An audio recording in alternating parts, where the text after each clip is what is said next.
Jedi Bibio nta buri hano ra? Aha, Jedi Bibio. Jedi Bibio umukobwa wa Ingabire. Ingabire umukobwa wa Ingabire nanone. Ingabire wa Ingabire. Ingabire wa Ingabire nibuka ko iki gihe twari kumwe. Nabona Dr. Mukakomeje nawe ari hano n'umubyeyi nawe bataramanye cyane Ingabire. Nakoreta namubonye. Ni benshi cyane. Abantu ni benshi.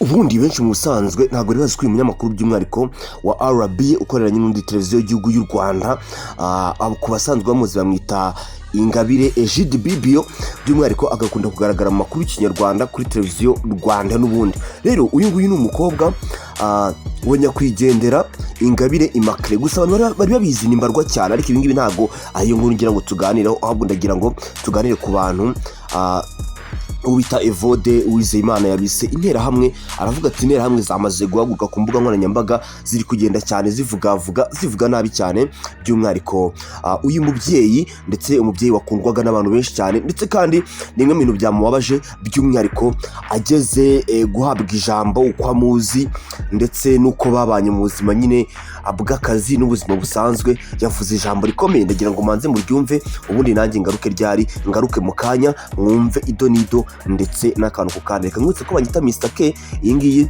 bakayita Mr K Empire TV. Rero ndakwibutsa ko ugomba ukana subscribe, like, share na comment kugira ngo twumve noneho rino jambo dutuje. Reka noneho munyemerere gato cyane tugendane muri ubu buryo, ariko nyamuneka wibuke ukande subscribe niba nta mutima mubi, cyangwa se uzi no kugira ubutumwa utambutsa muri comment kugira ngo tujye dukomeza dusangire ibitekerezo ndetse n'inyunganizi. Reka tujye twumve Evode by'umwihariko uburyo abigaruka muri ubu buryo. Mbona hari abinterahamwe bamutuka nkaho wagira ngo bo bazabaho mu musozi wa Huye. Nahoze mbona hari abinterahamwe bigarasha barimo kumutuka ngo okay, nta kibazo, ariko ni ukuri ko batashakaga kumva.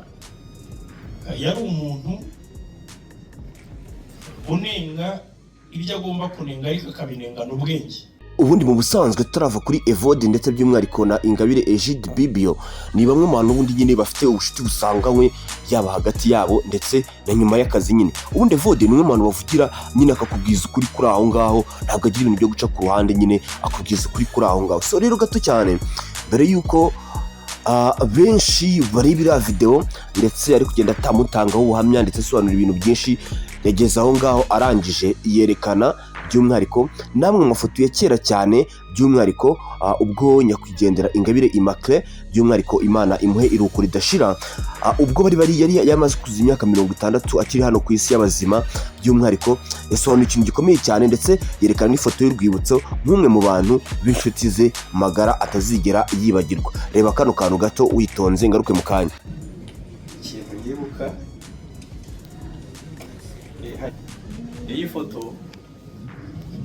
iyi foto Ingabire yari yagize imyaka 60.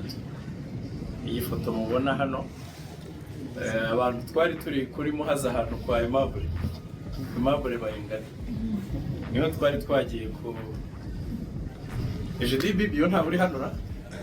Aha, Jedi Bibio umukobwa wa Ingabire. Ingabire umukobwa wa Ingabire nanone. Ingabire wa Ingabire. Ingabire wa Ingabire nibuka ko iki gihe twari kumwe.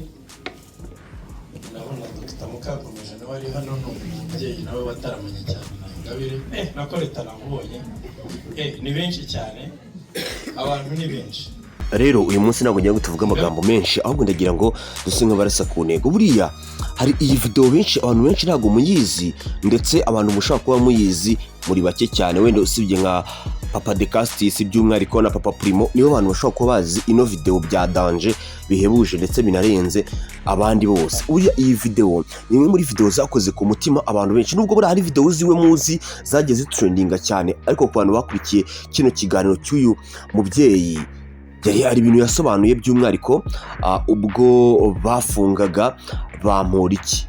Bamporiki muribuka ko yigeze gufungwa nyine azira ibintu bijyanywe na ruswa. Ahangaha rero umunyamakuru yamubajije ikibazo agisubiza mu bwenge, ikindi kandi asubiza igisubizo cyiza cyatari, abantu benshi baragikunda. Rero turi mu bihe n'ubundi byo gukomeza kwibuka uyu mubyeyi, by'umwaka dukomeza twibuka ubuzima bwe nyine yabayemo, uko ibintu byari bimeze ndetse n'uburyo ki yagendaga abana n'abantu, inshuti n'abavandimwe byose. Rero ngiye kumvisha ino video, ni video imaze gukora abantu benshi ku mutima, ndetse benshi bakavuga bati nyamara uyu muntu duhombye umuntu w'agaciro muri sosiyete nyarwanda, duhombye umuvugizi w'abagore, duhombye umuvugizi w'abagabo, duhombye umuvugizi wa sosiyete nyarwanda muri rusange, ku bana bakiri batoya b'abangavu by'umwihariko n'ingimbi, kuko ni umwe mu bantu bagaragazaga ukuri guhari ndetse kandi akabivuga adaciye ku ruhande. Ku bantu bakurikirana imyidagaduro, buriya uyu nguyu niwe wigeze guhuza by'umwihariko uwo bita Chita Sabe, Philipita ndetse na Yago, by'umwihariko ubwo imibanire yabo itari ihagaze neza, ngira ngo benshi murabuzi. Gato cyane rero reka nkureke wumve ikibazo yabajijwe ndetse n'uburyo ki yagiye agisubiza. Mu nkunditse ko bagita Mr K, iyi ngiyi bakayita by'umwihariko Mr K Empire TV. Wamaze ukanda subscribe se niba utarabikora, reba ko by'umwihariko wabikora kugira ngo ibintu bikomeze bibe akasamutwe, ibintu bikomeze bibe uburyohe. Reka by'umwihariko witonze wumve ino video. Ibikorwa by'iterambere uriho urayambura n'igihugu. Sinigeze menya icyo wavuze kuri kesi ya Bamporiki. Navuze ko bibabaje. Kuko umuntu nka Bamporiki genda gira ngo mbanze nkubwire ko mwubaha cyane. Ni umuntu wavugaga ibintu nanjye nemera, agatanga ubutumwa bufatika nemera, kandi nifuza ko umunyarwanda wese yakwemera yajya muri iyo gahunda. Ukabona ari umuntu ukunda igihugu, umuntu ukunda urubyiruko, ubaho ubutumwa bwabafasha kuzavamo abanyarwanda bazima bazagira icyo bimarira bakakimarira n'igihugu cyabo. Kumva rero umuntu nk'uwo birangira ukamwumvaho n'ibintu bya ruswa birahabanye, nta kuntu utababara. Erega hari undi muntu wumva yakoze nk'ibintu bidatunganye, ukavuga turiya ntabwo bitangaje. Narababaye, gusa nyine jyewe simeze nk'abavuga ngo nibamubambe, simeze nk'abavuga ngo ntahabwe imbabazi, kuko nemera imbabazi abisha abantu se ko twazibahaye. Iyo uri umunyarwanda ukavuga ngo umuntu runaka ntakuye imbabazi, ndakureba numva ndagusetsa. Umuntu yababariye umuntu wamuhekuye, uwamupfakaje, uwamugize imfubyi, uwamumazeho umuryango, yaramubabariye. Hanyuma ukaba ukimbonera ikindi cyaha mu Rwanda kitababarirwa. Kandi icyo ngira ngo mbabwire, buriya kubabarira ntibikuraho guhana. Oya. N'umukuru w'igihugu yarazigize ati guhana nabyo birafasha. Yes, birafasha nyine.